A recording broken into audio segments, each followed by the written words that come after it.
لكن الأطراف إذا تم قصف هذه ظهر من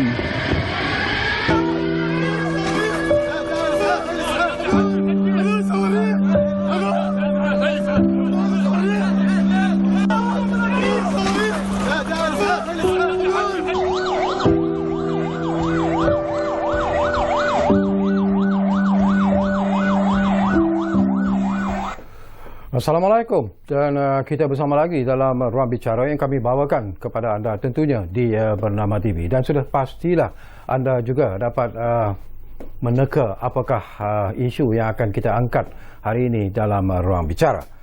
Baiklah, hari ini saja kalau mengikut berita terkini, lebih 5,000 pejuang Palestin gugur mempertahankan negara. Dan semalam saja genap hari ke-8 rejim Zionis telah pun menceroboh dan menyerang bumi Palestin ketika umat Islam di seluruh dunia sedang menyambut kemeriahan Aidilfitri, dan dianggarkan seramai 197 penduduk di Gaza terbunuh sepanjang serangan yang bermula sejak Isnin lepas itu. Jadi inilah isu yang mendapat perhatian kita di Ruang Bicara, dan kita akan sembang-sembang berkaitan dengan isu ini dengan 4 tetamu, sebenarnya 2 menemani saya di studio dan 2 lagi insya-Allah akan kita hubungi melalui kemudahan Skype. Baiklah, tetamu yang berada di studio bersama dengan kita ingin mengucapkan setinggi-tinggi terima kasih dan juga selamat datang kepada yang berbahagia Dr. Nur Aisyah Hanifah yang merupakan pensyarah kanan di Fakulti Pengajian dan Pengurusan Pertahanan Universiti Pertahanan Nasional Malaysia. Jadi apa khabar, Doktor? Khabar baik. Sehat ya? Sihat. Selamat Hari Raya Aidilfitri. Ya, sama juga. Selamat Hari Raya Aidilfitri. Ya. Dan kita juga ingin mengucapkan selamat Hari Raya Aidilfitri dan juga selamat datang pada rakan saya yang lama sebenarnya saya tak temui, tetapi selalu saya menerima berita-berita terkini daripada Islamic Relief Malaysia. Jadi terima kasih dan selamat datang kepada yang berbahagia Tuan Zairul Syafuddin Zainal Abidin yang merupakan Ketua Pegawai Eksekutif Islamic Relief Malaysia. Jadi Tuan Zairul, terima kasih. Semua okey? Doakan insya-Allah. Alhamdulillah. Amin. Baiklah, kita nak bercakap tentang isu sebenarnya Doktor ya, mendapat perhatian dunia sekarang ini. Masing-masing menumpukan perhatian kepada apa yang berlaku di Palestin sebenarnya, dan ianya merupakan satu lagi detik dan juga peristiwa yang begitu menyayat hati kita, menyentuh hati kecil kita. Tetapi barangkali sebelum kita memancangkan pandangan dan juga perbincangan kita, menarik kalaulah kita ajak penonton-penonton terlebih dahulu untuk memahami sebenarnya dan mendalami susur galur yang membawa kepada berlakunya apa yang sedang berlaku ketika ini di Palestin. Mungkin Doktor boleh terangkan. Terima kasih Encik Zurkawi. Sebenarnya kalau kita nak bercakap tentang konflik Israel-Palestin ini, merupakan satu fenomena yang sangat kompleks. Saya biasa menulis konflik ini sebagai multi-dimensional. Artinya ada banyak dimensi dalam konflik ini. Dan ramai sarjana sebenarnya menulis tentang konflik Israel-Palestin ini berdasarkan kepada latar belakang mereka. Kalau mereka daripada latar belakang sejarah, naratif dia adalah dari segi sejarah. Kalau latar belakang agama, lain pula penjelasannya. Kalau latar belakang hubungan antarabangsa dan strategi dan sebagainya, lain pula penjelasannya. Dan dalam apabila nak menjelaskan tentang isu ini, konflik Israel-Palestin ini, dan saya sangat suka untuk membincangkan tentang Clash of Civilization yang diutarakan oleh seorang sarjana terkenal, iaitu Samuel B. Huntington. Dan Huntington selalu mengatakan bahawa ia merupakan satu pertembungan yang tidak harmoni antara orang Yahudi dan juga orang Palestin yang membawa kepada konflik ini. Tetapi sejauh manakah kebenaran itu pun kita perlu tanya juga kerana apa yang saya lihat sebagai seorang pengkaji strategi dan juga seorang pengkaji hubungan antarabangsa ialah saya melihat konflik ini sebagai satu konflik yang berlaku kerana adanya realism pada negara-negara di Timur Tengah, ya, negara-negara Timur Tengah, terutamanya kalau kita lihat realism itu adalah sangat kuat, ya, kepada Israel dan juga kepada orang Yahudi Zionis, ya. Kerana Zionism tu, biasanya kita dengar Zionism tu kita memang benci, ya. Kita memang benci kerana angkara-angkara mereka. Dan Zionism itu sebenarnya adalah satu nasionalism orang Yahudi untuk mengasaskan negara mereka di bumi Palestin. Dan nasionalism itu biasanya kita anggap nasionalism itu adalah sebagai satu yang luhur, satu yang murni dan sebagainya. Tapi kadang-kala nasionalism juga boleh mengubah dia punya haluan, boleh menjadi ekstrim dan juga boleh menjadi sesuatu yang boleh menjejaskan masyarakat lain, yang boleh memusnahkan masyarakat lain, aspirasi masyarakat lain. Itu yang berlaku di bumi Palestin, ya. Apabila orang Yahudi mula datang dalam aliyah, ada aliyah pertama dan juga aliyah kedua, mereka datang ke bumi Palestin untuk mengasaskan negara mereka. Dan ada banyak sebab-sebab dari segi sejarah diutarakan. Satu adalah kesengsaraan mereka di Eropah, ya, di Eropah di mana orang Yahudi dianggap sebagai berdarah kotor. Dan juga mereka juga dibenci oleh masyarakat Eropah, ya, terutamanya di Eastern Europe ataupun Eropah Timur. Dan sebab-sebab itu menyebabkan British dan juga Amerika Syarikat bersimpati dengan mereka. Dan seterusnya kita dapati adanya deklarasi Balfour pada tahun 1919 untuk memberikan kebenaran kepada mereka supaya mereka boleh mengasaskan negara Jew ataupun negara Jewish state, ya, negara Yahudi di bumi Palestin. Ini adalah adakah ia diberikan atas dasar simpati? Itu merupakan satu soalan. Dan apa yang sangat jelas ialah saya melihat tentang kedudukan strategik ataupun adakah kuasa-kuasa Barat ingin mengasaskan Israel di Timur Tengah sebagai satu strategic game, satu permainan strategik di mana mereka perlukan satu negara sekular Barat di Timur Tengah untuk mengawal Timur Tengah secara keseluruhannya. Mungkin ini juga merupakan satu sebab yang kita mesti pertimbangkan.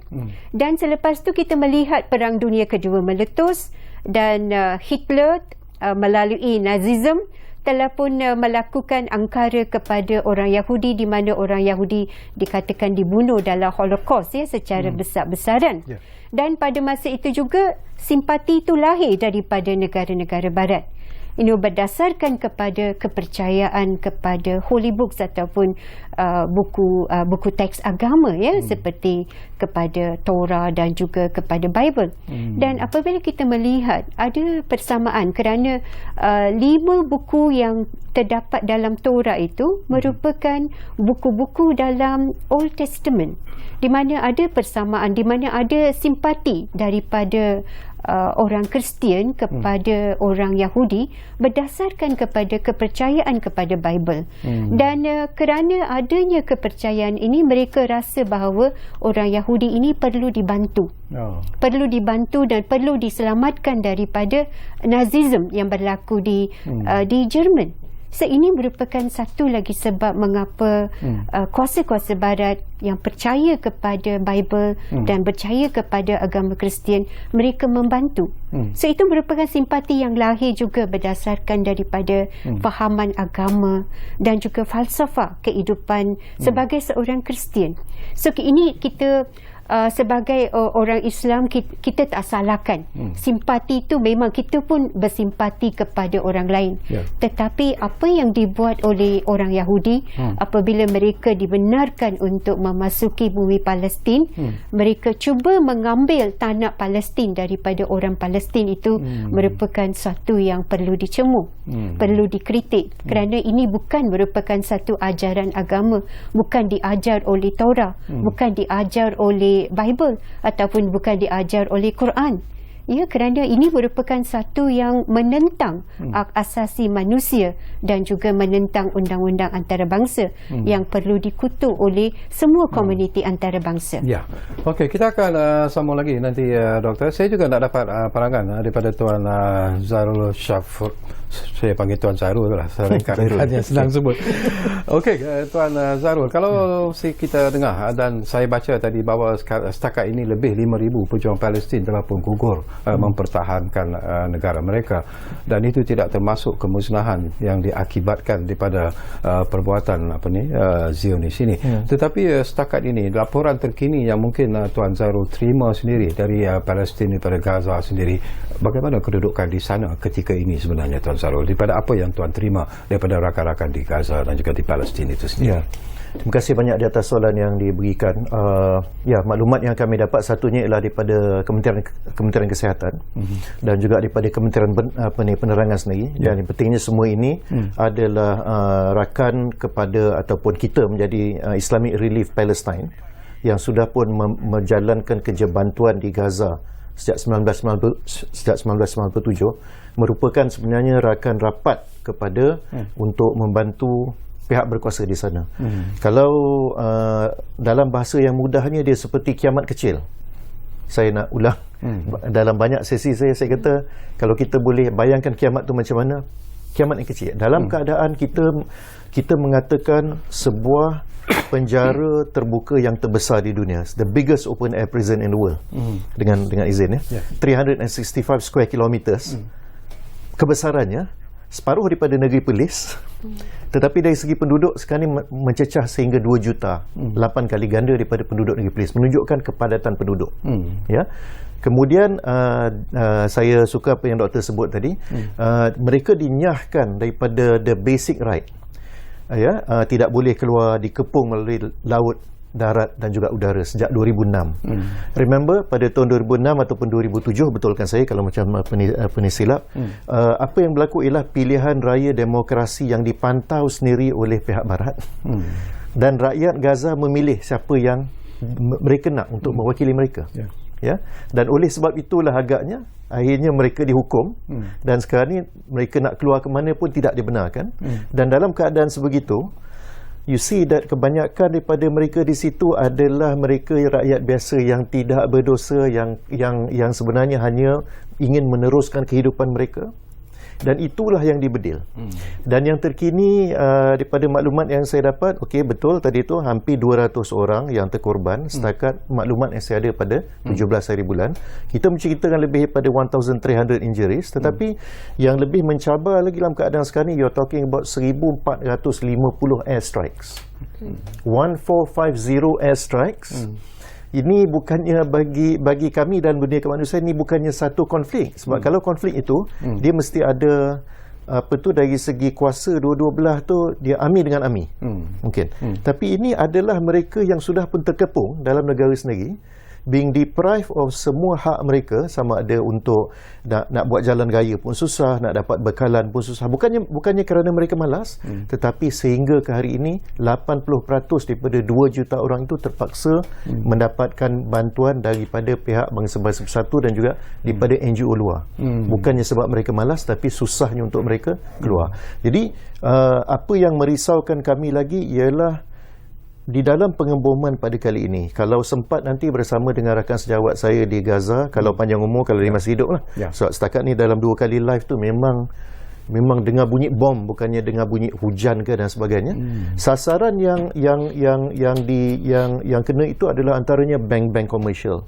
Okey, kalau ikut maklumat yang saya ada di sini, 4 buah bank yang lebih kurang anggarannya dalam 25 juta USD mungkin simpanan yang ada, sudah pun dibedil.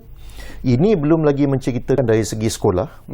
Sekolah ni kadang-kadang masyarakat di luar pun bertanya kepada kami, kenapa bina bila tahu dia akan dibedil? Tapi bagi kami itu adalah tanggungjawab kemanusiaan. Kita kena terus membina. Satunya ialah itu adalah hak pendidikan yang diperlukan oleh generasi di situ. Kalau dibedil lagi, kita teruskan bina dan sebagainya. Tetapi yang lebih mencabar lagi sekarang ni ialah sekolah-sekolah yang sudah pun dikenal pasti. Normally kalau berlaku dalam keadaan krisis emergency sebegini, sekolah-sekolah bangsa-bangsa bersatu yang diuruskan oleh UNRWA, dan kami terlibat juga dari segi kadang-kadang menyediakan bekalan air bersih. Kalau tidak pun mendidik guru-guru di sana khusus dan sebagainya. Bila berlaku kecemasan sebegini, sekolah-sekolah ini akan menjadi tempat pelindungan untuk pelarian for the IDPs. Now, dalam keadaan sedemikian, pihak Israel telah dimaklumkan bahawa these are safe havens untuk pelarian. Tetapi setakat maklumat yang kita dapat, 2 sekolah yang menjadi sasaran. Belum lagi saya menceritakan tentang lebih daripada 20 juta ringgit nilai tanah-tanah pertanian yang sudah pun dibedil. Jadi ini sangat merisaukan kita sebab the bombardment is going on, dan apatah lagi dalam keadaan sekarang yang kita tahu hanyalah daripada airstrike, tetapi sebenarnya bedilan itu juga berlaku daripada laut, yang mana fishermen ataupun nelayan-nelayan Gaza yang cuba keluar untuk menangkap ikan dan sebagainya dibedil, dan kemudian daripada sempadan pula pihak infanteri pun melakukan bedilan di sempadan. Daripada apa yang disebut oleh saudara Zairul tadilah, doktor, ya, kita boleh gambarkanlah apa yang sebenarnya berlaku di Palestin ketika ini, dan sesuatu yang mungkin mengecewakan banyak pihak ialah tentang peranan apa yang boleh dilakukan oleh PBB, apa yang boleh dilakukan oleh OIC misalnya dalam usaha. Mungkin untuk mengatasi masalah ini bukannya mudah, tetapi sekurang-kurangnya campur tangan untuk meleraikan sedikit apa yang sedang berlaku, konflik yang sedang berlaku itu. Tetapi apakah PBB juga sebenarnya tidak ada kuku? OIC macam biasalah selalu ditegur sebagai OIC dan sebagainya. Tapi sebelum doktor menjawab persoalan itu, apa kata kalau kita dengar dulu permubual saya dengan rakan dari Islamic Relief Malaysia yang berada di sana sekarang ini, iaitu Mr. Munib Abu Ghazilah. Hello, Munib. Good evening. Good evening to you too. Can you hear my voice clearly? Yes, to the extent. Great. Okay. We just like to share with you, Mr. Munib, the latest situation in Palestine now. Maybe we can share with you the latest information from Palestine. Yes, thank you for hosting me. The situation, the latest situation is the casualties in general that is happening in Gaza, the conflict, the military conflict. Now, the numbers are, if we are going to transfer it into numbers, the numbers are really accumulating rapidly, and the damages are beyond imagination. I have been through the number of previous conflicts that we've been through, military conflicts, and this is beyond any of them. In terms of deaths, in terms of injuries, buildings damaged totally, streets damaged, infrastructure. But the most important thing in this... hello? Yeah. Can you still hear me? Carry on, sir. We can hear you. No problem. Yeah, okay. The most important thing in this conflict is that it came at a time where the city was already exhausted of humanitarian from the humanitarian and economic perspective. The poverty rates, the unemployment, the damage of all the aspects of life, from infrastructure to water to health systems. It was beyond imagination before this started. And of course, there was the COVID pandemic also that was affecting the city big time. That it all came together. The pity about this thing is that everybody was waiting for it. Internationally, not locally, and it has been said many times that it's inevitable that Gaza will explode at any moment. Yeah. because this is again because of the intensive pressure that it's going through. So this is a quick overview of where we are, honestly. Okay, something which is I think very important and very interesting to know, Mr. Munib. We also like to get the latest information from you in terms of the international support. Are they getting it right now, or are they still waiting actually the support from the international countries, the international medias and whatnot? So can we share something from you there? No, in terms of aid, you're talking to the community is still not activated because the streets are still very dangerous to move. So people are not being able to, organizations or people are not being able to reach out to their needs or to provide the support needed. The only things that we can see running in the streets under danger is ambulances and firefighting trucks, probably. Okay, if there is the situation right now in Palestine, maybe it's also a curiosity. Actually, we would like to get some clear picture from you, sir. Where is the Palestine leadership right now? Where are they? Well, this is not my role as a humanitarian organization to talk about. But where is the whole international community, not only the Palestinian leadership? Okay. Because you probably know that the Palestinian leadership is not given the chance to govern on the ground, anyways. So it's a responsibility. It's an international responsibility, not only the Palestinian leadership. Well, it should be taken forward. To keep talking about Gaza, there was a publication by the UN in 2012 doubting that Gaza will be livable in 2020 because of the lack of resources for people within the enclave, I might say, within the Gaza Strip.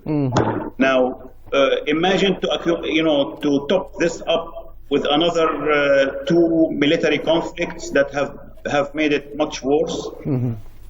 And imagine to top it up with, again, the health situation that has been deteriorating due to COVID. It's really, I think it's an international community responsibility.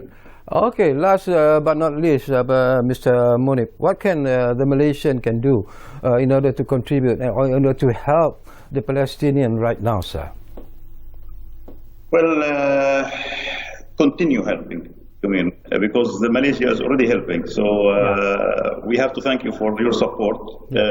We need again the voice. We need, to feel that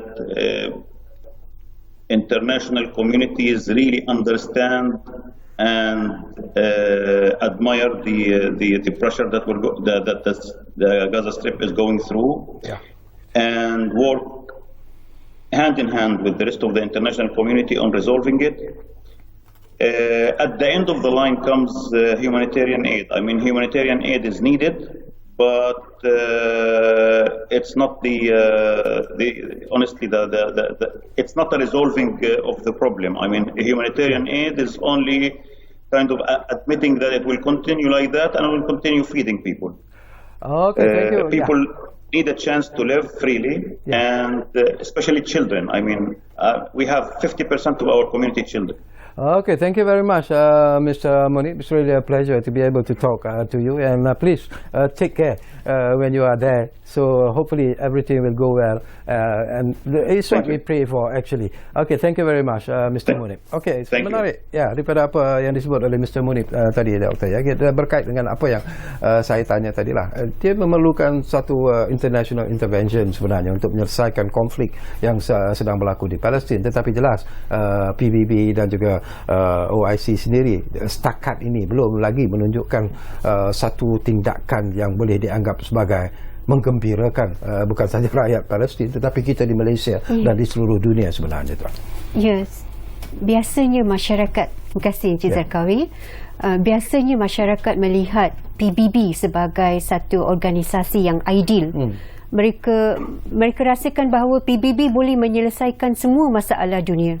Walaupun PBB ini ditubuhkan sebagai satu institusi liberal untuk membawa keamanan kepada dunia dan juga menyelamatkan dunia daripada satu lagi peperangan dunia.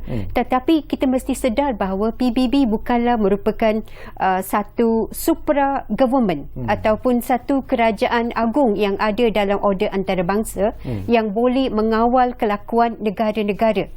Walaupun PBB pada masa sekarang ada lebih kurang 193 buah negara dan jelas bahawa ada bahagian-bahagian tertentu dalam PBB seperti kita ada Majlis Perhimpunan Agung dan juga ada Majlis Keselamatan. Dan realitinya ialah kuasa dipegang oleh Majlis Keselamatan iaitu Security Council di mana ada 5 winning, the winners of the Second World War ataupun pemenang daripada Perang Dunia Kedua, mereka duduk dalam majlis keselamatan dengan kuasa veto. Kuasa veto. So apabila dalam Majlis Keselamatan Amerika Syarikat duduk sebagai sebuah negara yang ada kuasa veto, kita boleh lihat bagaimana Amerika Syarikat sentiasa membatalkan resolusi-resolusi yang dibawa oleh PBB untuk mengubah ataupun untuk mengkritik ataupun mengutuk Israel kerana tindakan-tindakan mereka kepada orang Palestin. Dan juga apabila Israel melanggar undang-undang antarabangsa, terutamanya kalau kita lihat pada masa sekarang peristiwa yang berlaku di Gaza itu merupakan satu pelanggaran ke atas international humanitarian law ataupun undang-undang hak asasi manusia, iaitu dalam clause jus in bello. Jus in bello kata dalam peperangan you tak boleh serang non-combatant ataupun civilian. So apa yang berlaku dalam perang di Gaza ialah Israel menyerang civilian, orang awam, di mana wanita terkorban, kanak-kanak terkorban. So ini merupakan pelanggaran yang sangat jelas di mana PBB boleh mengambil tindakan. Dan dalam minggu yang lalu terutamanya ada 3 sesi Majlis Keselamatan. Ada 3 meeting tapi dalam 3 meeting itu pun tidak ada resolusi dikeluarkan untuk mengutuk Israel kerana Amerika Syarikat sentiasa menjaga Israel dalam kerangka the special relationship, hubungan istimewa Amerika Syarikat dan juga Israel. So ini merupakan satu kelemahan, garisan kelemahan yang ada pada PBB. Bukannya PBB merupakan satu organisasi yang tidak berguna kalau netizen nak mengkritik. Sebenarnya PBB melalui UNRWA seperti yang dikatakan oleh Encik Syahrul tadi, melalui UNRWA mereka memberikan banyak sumbangan sumbangan kemanusiaan kepada orang Palestin. Dan satu lagi perkara yang perlu difikirkan ialah penyumbang utama untuk UNRWA adalah daripada Majlis Keselamatan. Dan dalam kerangka itu 35% daripada sumbangan itu datang daripada Amerika Syarikat. So macam orang Palestin ni tersepit. Mereka tak tahu bagaimana nak boleh memberitahu tentang penderitaan mereka dan juga kesengsaraan mereka. Kepada siapa mereka boleh beritahu? Kerana PBB juga terperangkap dalam kerangka kuasa. So siapa yang memegang kuasa boleh memerintah dunia. Sebelum saya dapat pandangan daripada Tuan Zarul, seringkasnya sebelum kita berehat, Doktor, berkemungkinan tak sekarang ini dalam situasi yang sedang berlaku ketika ini, mungkin untuk meluluskan satu resolusi mengutuk serangan Israel terhadap Palestin boleh dilakukan, tetapi untuk diluluskan mungkin adalah mustahil kerana Amerika dengan kuasa vetonya mungkin akan membatalkan, sudah pasti akan membatalkan resolusi tersebut. Dan ada cadangan supaya mungkin masanya sudah sampai di mana PBB memikirkan secara serius untuk menghantar tentera pengaman ataupun peacekeeping team ke Palestin ketika ini. Apakah itu satu langkah yang positif? Ia merupakan satu langkah yang baik, tetapi adakah ia akan dibenarkan oleh Majlis Keselamatan? Itu merupakan soalannya. Itu merupakan langkah yang baik. Tapi ia perlu juga mendapat kelulusan daripada Majlis Keselamatan. Dan juga ada soalan-soalan lain akan timbul. Siapakah negara-negara yang akan memberikan sumbangan untuk operasi itu? Dan apakah pula bajet untuk operasi itu? Ini merupakan persoalan-persoalan yang akan timbul. Kerana PBB sebagai satu organisasi liberal, dia tak ada collective security, dia tak ada security secara kolektif.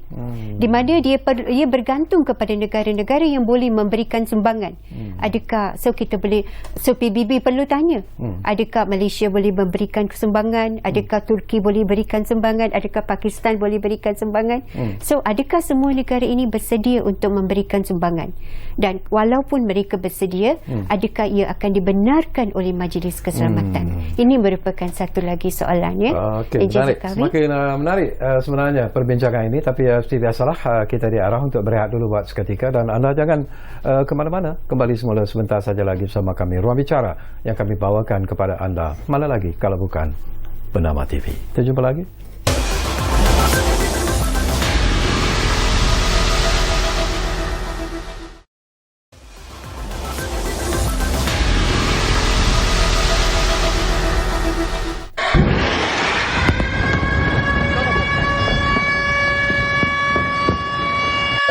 لكن الأطراف إذا تم قصف هذه البناية من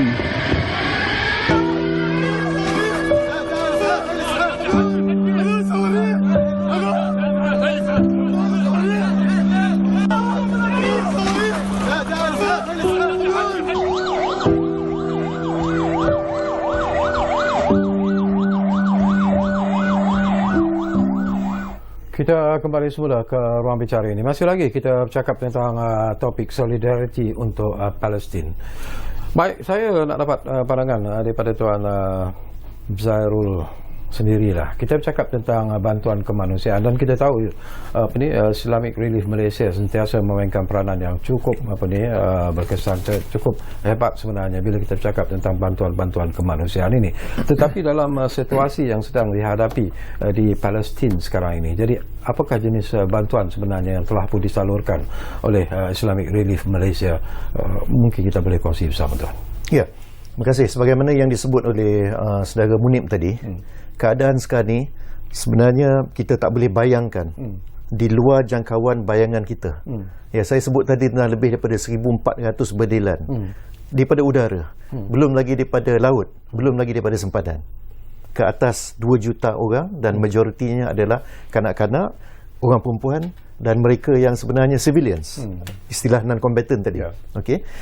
Jadi yang semakin mencabar lagi sekarang ini ialah pintu yang di mana kita mendapat bekalan, tempat yang dipanggil sebagai Eretz, yang itu maknanya pintu sempadan yang dibuka dengan Israel, dan juga satu lagi spot yang bernama Kerem Shalom, ya, selain daripada Rafah. Jadi ini adalah pintu-pintu yang mana bekalan itu masuk, dan oleh kerana krisis yang berlaku sekarang, pintu bekalan itu ditutup. Bermakna bekalan makanan yang patut dibawa masuk untuk kami guna untuk kita agihkan semakin kurang. Yang pertama.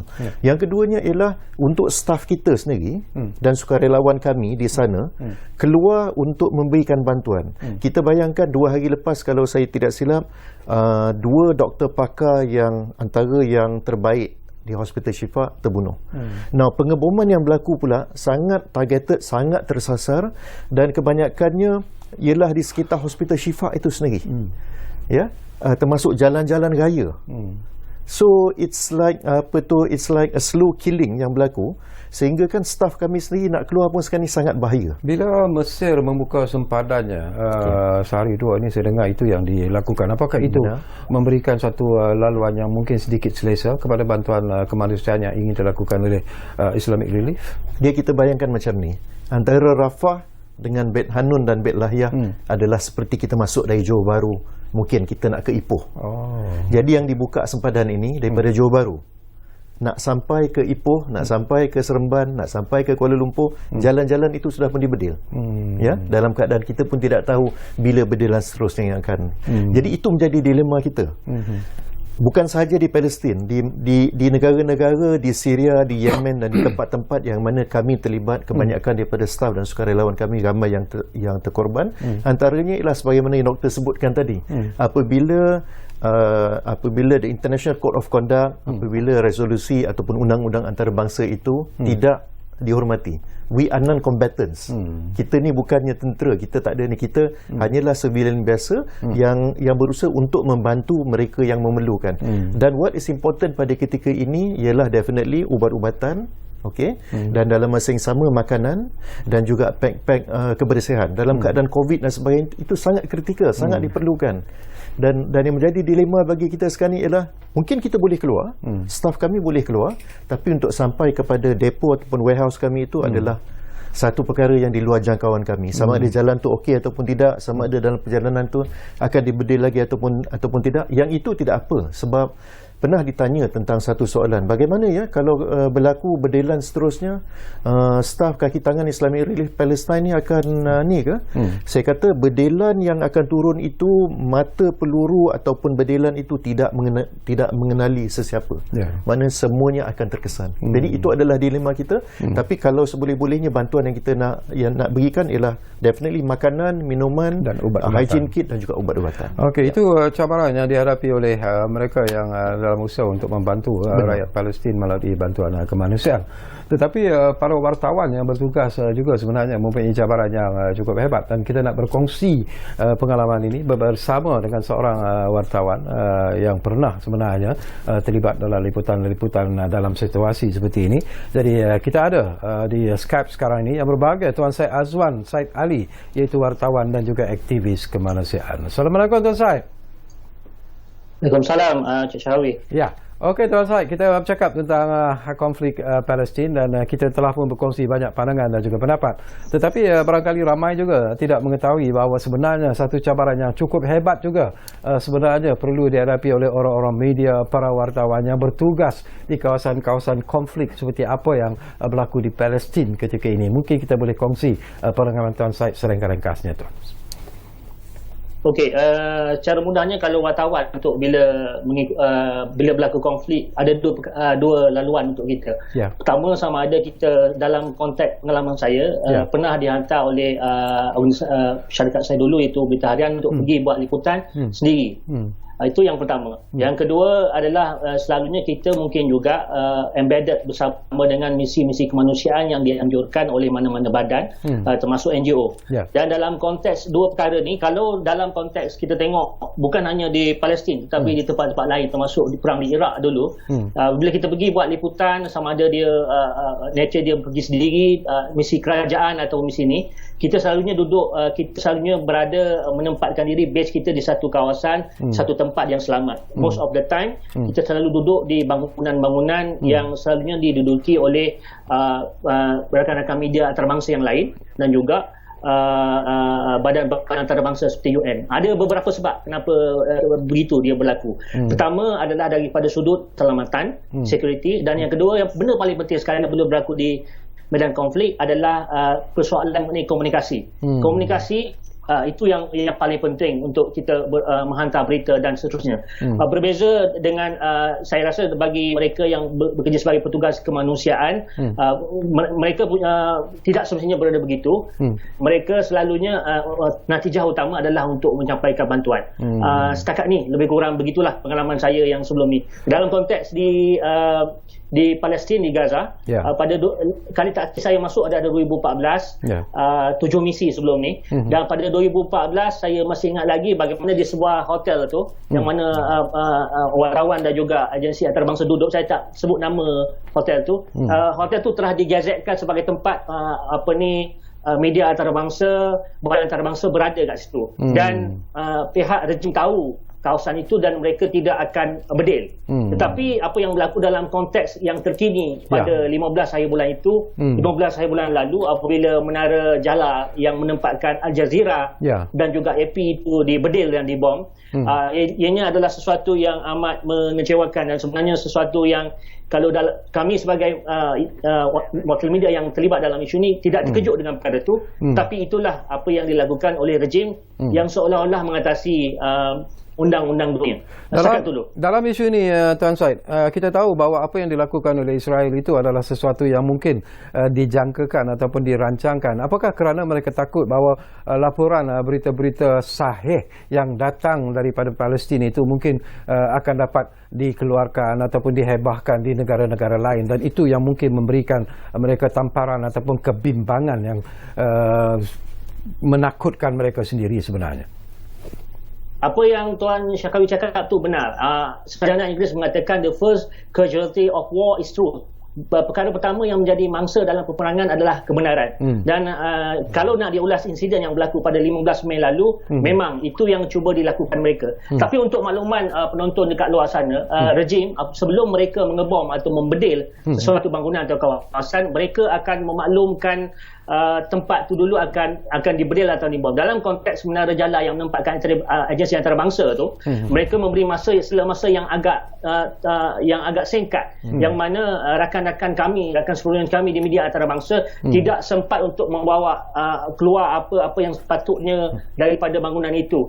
Dan seperti biasa, rejim menggunakan pretext soal-soal keselamatan dan beberapa sebab lain untuk melegitimasikan serangan mereka ke tempat itu. Tapi itulah apa yang cuba dilakukan oleh mereka, cuba untuk mengahadkan peristiwa realiti yang berlaku di dalam Gaza. Tapi zaman sudah berubah sekarang. Selagi ada electricity, selagi ada internet, dah banyak wartawan-wartawan citizen ataupun bukan wartawan atau orang biasa yang menggunakan channel-channel sedia ada untuk menyampaikan maklumat. Kerana itu kita tahu apa yang berlaku di sana. Cabarannya adalah untuk menentukan sama ada maklumat atau bahan-bahan yang kita terima itu adalah sahih. Sebab itulah pada pandangan saya strategi yang digunakan oleh pihak rejim supaya ada orang confused dengan mana yang betul berlaku, mana yang salah, dan melambatkan maklumat itu sampai kepada masyarakat dunia. Okey. Pada pandangan saya begitu. Ya, nanti kita akan hubungi anda lagi. Saya nak kembali semula ke studio ini bersama dengan dua tetamu saya yang berada di studio. Barangkali sesuatu yang penting juga diketahui di sini Dr. Noor Aisyah ya. Tadi kita bercakap tentang peranan yang perlu dan boleh dimainkan oleh PBB tetapi tidak dilakukan seperti apa yang kita harapkan. Ramai juga yang bertanya-tanya, kalau begitulah situasinya, kenapa OIC juga seolah-olah mendiamkan diri, tidak begitu hebat sebenarnya mempertahankan hak rakyat Palestin itu pada apa yang berlaku ini sebenarnya? Kenapa? Kalau kita lihat OIC ya, so sampai sekarang ada banyak kritikan daripada masyarakat umum bahawa OIC tidak bertindak. Dan kita lihat bahawa dalam OIC ada banyak negara Arab, terutamanya daripada Timur Tengah. Dan beberapa buah negara Arab daripada Timur Tengah seperti UAE ataupun United Arab Emirates dan juga Bahrain dan juga Sudan daripada Afrika. So mereka telah pun menormalisasikan hubungan diplomasi dengan Israel. Dan ada juga negara lain ya seperti Saudi Arabia. So mungkin juga ini merupakan kabar angin yang kita baca ya daripada akhbar dan juga media. Mungkin mereka mempunyai engagement dengan Israel. So, apa yang kita lihat ialah dalam OIC, negara-negara Arab tidak bersatu, dan kita juga lihat bahawa negara-negara lain ya, Islam juga tidak bersatu dalam hal konflik Israel-Palestin ini. Kerana konflik ini merupakan satu konflik yang berpanjangan, sangat kompleks untuk difahami, dan juga merupakan satu yang sangat susah. Even kalau kita lihat bahawa Amerika Syarikat pernah memainkan peranan yang sangat penting sebagai perantara keamanan dalam konflik ini sejak daripada kita lihat daripada zaman Jimmy Carter ya, Presiden Jimmy Carter sampai kepada Presiden Trump. Kita lihat ada sahaja langkah yang diambil oleh Amerika Syarikat untuk menjadi perantara yang jujur ataupun tidak jujur. So ada dua ekstrim. So kita dapati bahawa ini merupakan satu konflik yang sukar difahami, sangat kompleks, dan juga semua negara-negara anggota juga mereka mempunyai kepentingan mereka sendiri. Bila doktor sentuh tentang kepentingan, ini pun satu isu yang menarik juga. Ada yang mengatakan bahawa banyak juga negara-negara Arab ini yang ada semacam persefahaman, mungkin tidak ada hubungan diplomatik, tetapi ada persefahaman di antara mereka, negara mereka dengan Israel. Betul ataupun tidak anggapan ini?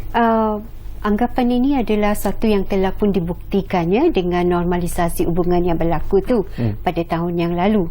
Dan persepsi di Timur Tengah ialah pada masa sekarang ialah Iran merupakan satu kuasa yang lebih berbahaya daripada Israel. Itu merupakan satu persepsi. Kerana kuasa Iran yang meningkat dan juga tumpuan ataupun fokus yang diberikan oleh Iran untuk membangunkan kuasa nukliernya merupakan satu yang menakutkan negara-negara Arab di Timur Tengah. Ini merupakan satu sebab mengapa mereka beralih kepada Israel untuk menormalisasikan hubungan dan pada masa yang sama mereka menguatkan diri mereka dalam satu, kita kata sebagai macam terbentuknya satu alliance. Ada sekutu yang kuat untuk mempertahankan mereka. Contohnya dalam kes United Arab Emirates ataupun Emirat Arab Bersatu, ya. So di Strait of Hormuz ataupun kita kata sebagai Selat Hormuz tu, so terdapat 3 buah pulau yang dikatakan sebagai milik kepada UAE, ya, iaitu Little Danube, Big Danube and also the Abu Musa Island. So 3 pulau ini telah pun diambil oleh Iran pada tahun 1970-an.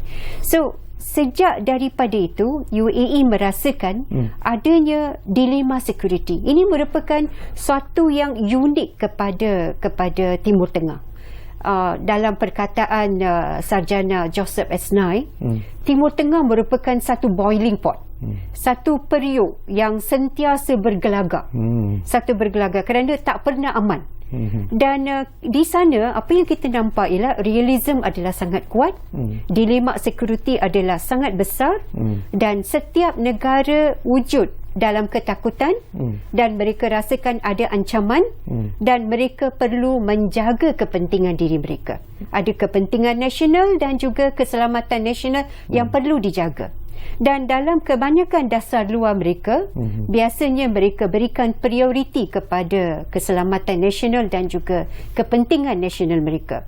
So perjuangan orang Palestin ini bukan merupakan suatu yang sangat dekat dengan kepentingan nasional mereka. Ia mungkin boleh dijadikan sebagai satu yang peripheral ataupun satu sampingan kepada mereka, yang mereka cuba membantu dalam kerangka sebagai komuniti Islam ataupun dalam kerangka sebagai komuniti Arab. Itu merupakan persepsi yang kita nampak daripada Timur Tengah. Baik. Okey, satu tadi pun ada rakan kita Said Azwan menyebut tentang istilah kabar angin.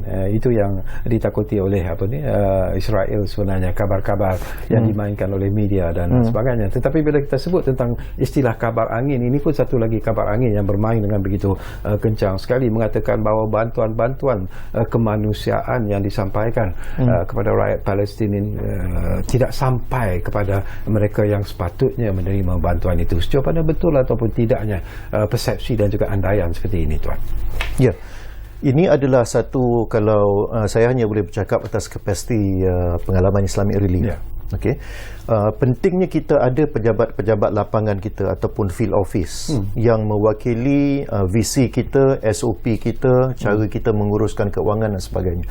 Sebab itulah fakta yang saya boleh sebut secara terperinci untuk kes Gaza ini, oleh kerana kita sudah berada di sana, orang sana ikut SOP yang sama, ya, dengan sebagai contohlah, even the procurement dalam konteks perolehan, sebenarnya bila nak membeli barang-barang bantuan ni, we are talking about, kami dah membelanjakan sehingga 110 juta Great Britain pound sejak 1997. Bermakna dia akan melibatkan di situ sebagai contohnya perolehan yang sangat besar dari segi bekalan. Dan ketirisan itu memang sangat mudah untuk berlaku. Saya menceritakan ni berdasarkan kepada pengalaman kita di 45 buah negara. Jadi ketirisan tu akan berlaku, tetapi kita terpaksa juga membuat contohnya open tendering. Tender terbuka dari segi bekalan tepungnya, dari segi mungkin bekalan ubat-ubatan dan yang suatu dengannya. Saya confirm balik dengan saudara Munib. Beliau mengatakan bahawa walaupun dalam keadaan konflik, saya kata macam mana you nak buat you punya negotiation, nak bincang dengan kontraktor dan sebagainya. Itu adalah SOP yang menyebabkan kita mendapat kepercayaan, contohnya daripada kerajaan Sweden.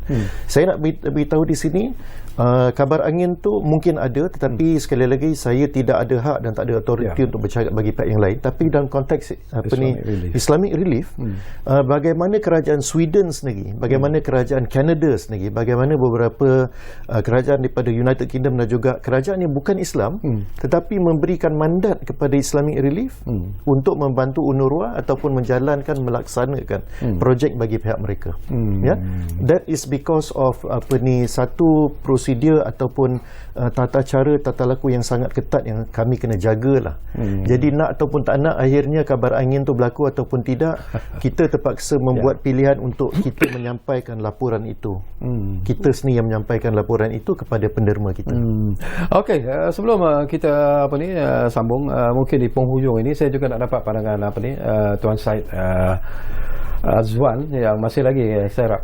Oh, dia dah tak ada bersama dengan kita. Jadi apa pun terima kasih kepada Tuan Syed kerana sudi bersama kita walaupun serengkas-ringkasnya, tapi kita kembali semula. Tinggal lebih kurang 3 minit saja lagi Dr. Nur Aisyah lah. Kita di penghujung ruang bicara sebenarnya. Kita semua sebagai rakyat Malaysia mempunyai harapan yang tinggi untuk melihat bahawa konflik ini akan dapat diselesaikan dalam masa yang singkat.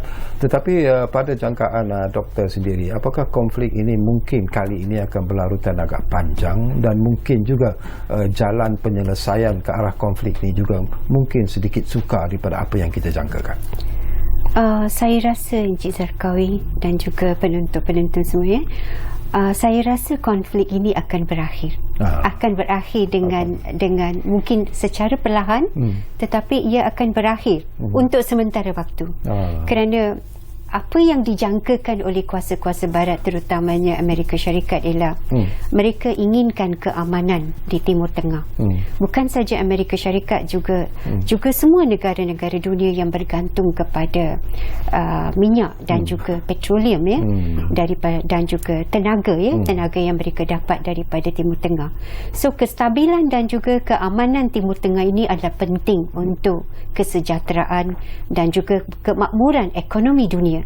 So kerana sebab itu Amerika akan campur tangan, kuasa-kuasa barat akan campur tangan, dan tambahan pula China pun menunjukkan minat untuk campur tangan dalam konflik ini sebagai satu mediasi.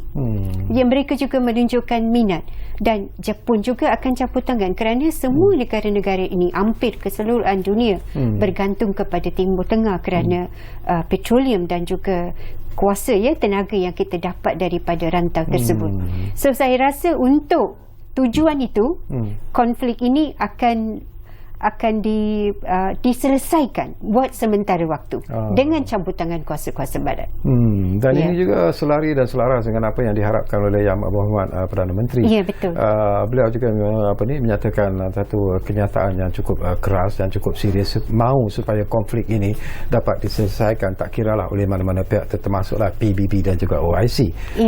Jadi ini menjadi harapan kita sebenarnya. Jadi tinggi terima kasih sebenarnya kepada Dr. Nur Aisyah Hanifah. Terima kasih kepada yang berbahagia Encik Zairul Syafuddin Zainal Abidin, dan tentunya kita juga mengambil kesempatan ini untuk mengucapkan terima kasih kepada dua tetamu kita yang kita hubungi melalui Skype, iaitu Syed Azwan Syed Ali dan juga Tuan Munib Abu Ghazaleh yang berada di Palestin. Jadi terima kasih banyak-banyak kepada anda yang menumpukan perhatian bersama kami di Ruang Bicara ini, dan insyaAllah seperti biasalah Ruang Bicara akan terus memperkatakan isu-isu yang menarik dari masa ke semasa. Kita jumpa lagi. Assalamualaikum. Terima kasih.